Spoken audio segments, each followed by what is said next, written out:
Nicknames are sometimes something you don't force on anything, especially a new entity. I'm sure over the course of the season we'll get called a few names. Let's hope some of them are positive, and maybe that's one for the fans. To be honest with you, we've spent the summer making so many decisions that this one's not on me.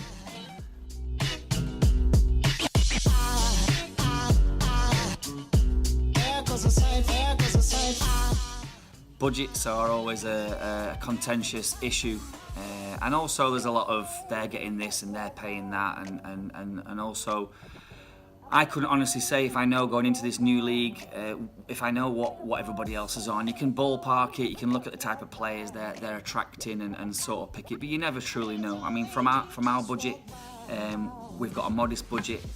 We're not splashing the cash this season, but we are spending cleverly, which is going to allow us to acquire the right players with the right attitude, for us to have the right backroom staff who echo that same attitude.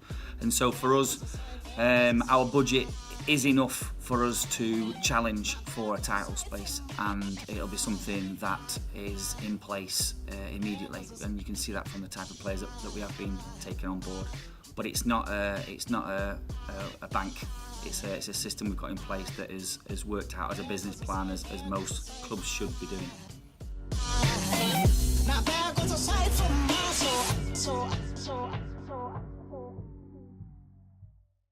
We didn't have 2 years.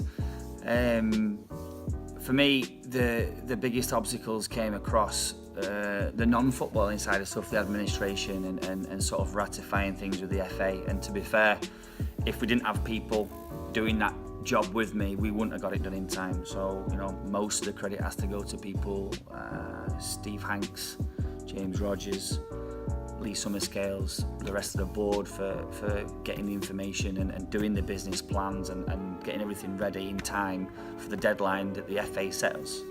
Steve worked round the clock, getting things done, finding information, going back into archives and finding files and leases and all that sort of stuff. And that sort of stuff I couldn't have done on my own, without a doubt. So ratifying with the FA was the biggest challenge, and I think if you asked a lot of people, they'd say that's the same. I think after that came the discussion with everybody about merging two teams together, and there's a lot of emotive attachment in football. It's all about identity, it's all about ownership and where you come from. This is my badge and that's your badge, and it's us against them. So it was working hard to make sure that was all right with the fans. And to be fair, it didn't really exist. It was one town with two teams who, to be fair, everybody got along. And when you speak to 95% of the people, everybody's extremely excited about this whole project moving forward.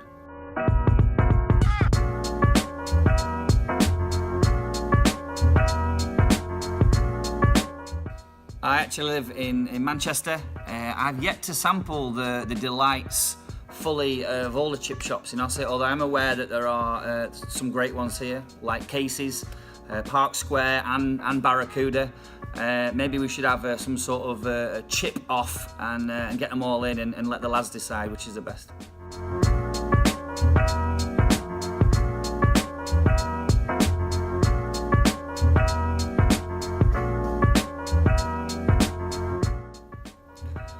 I think there's so much history between both clubs that you can't just cut a line and say, right, forget that, let's move forward. Ossett United is a new club, it is a new entity with a whole new ambition and drive behind it, but it wouldn't have happened without the two groups coming together, and the two groups have history. So we're not going to just draw a line and bury everything. There are a few things around the ground that you'll see during the season that pay homage to those two clubs coming together. You can see it in the club crest, where we've paid respect to both clubs, and I think that there are still a lot of people involved. I think there's only maybe two people that have decided that they've done a lot, they now just want to be a fan and watch the games and support the team. But everybody from both camps are going to be still fully involved, and they'll fly their own flag and they'll make us remember the history, and that's extremely important.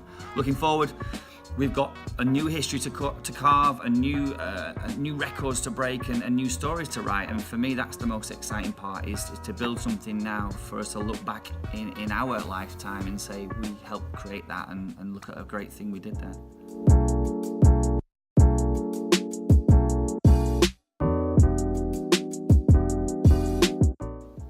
Very, very happy, to be fair.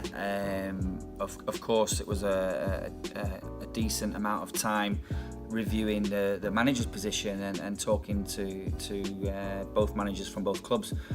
And then there's been an unfortunate series of events that led our assistant manager, Mark Robertson, to end up being offered a full-time position at Manchester City, which for him is absolutely fantastic. For us, not so, but you can't hold anybody back, and whether it's a coach or a player or anybody that wants to go on and progress at other clubs and have a career in the game, you've got to just wish them the best and hope maybe someday you see him again soon.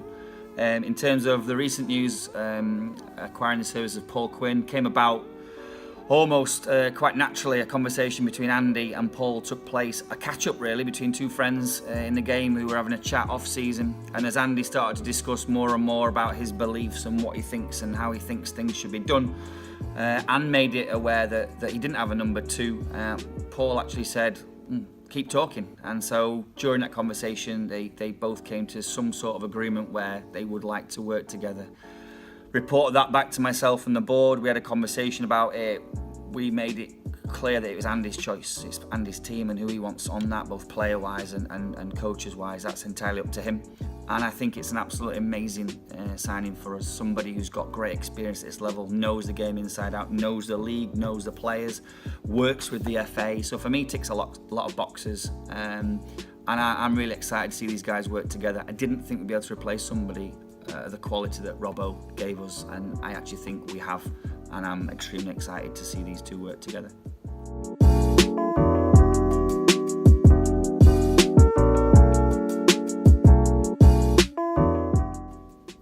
I think it's an amazing squad that is already in place.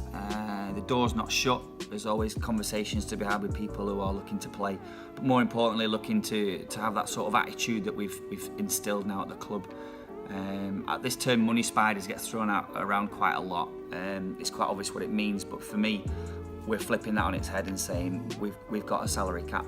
We're not paying big wages for what would be considered high-profile players. We're saying to those players, come and play for us, get involved with the club, we're going places, we want to win stuff, but also look at your teammates and realise that you're all in this together, you're all on a par with each other, and we've got stuff to do. There are systems in place to reward players should we have that success, and that's how I think things should be done. Some of the new players that I've not seen before, such as Jason Yates and Corey Gregory, who are obviously Ossett Town players, two amazing lads. Had great conversations with those guys at the end of last season, and also quite excited to see Shiraz Khan play at this level, dropping down to see what he can do for us. There's no doubt that he'll be back up at the top level, whether that's with us or without us, but it'd be very good to see him play for us this season and get his service on board. Obviously looking forward to seeing a lot of the guys that I worked with last year. It'd be difficult to name them all right now, but very, very excited to work with those. And then even down at the 23s, we've started recruiting heavily now into the 23 squad. That is going to be a very elite squad of players from 17 through to 20 years old from all around the region, and their pre-season is just about to start and will be as rigorous as it is in the first team. And the idea behind the 23s programme is quite simply, we want to get these players ready. Should there be a chance in the first team, that this chance that they take is taken and they've got all the right things in order for them not to fail. So that a left back gets injured and we go to our 23s and say, we're bringing this guy for his first opportunity in the first team, and everything's there to make that game brilliant for that person, and that person should go on and fly and hopefully stay in the first team and progress that way. So on the whole, the squad's looking great. I'm just really eager to sit and be a football geek and watch some of the pre-season training now.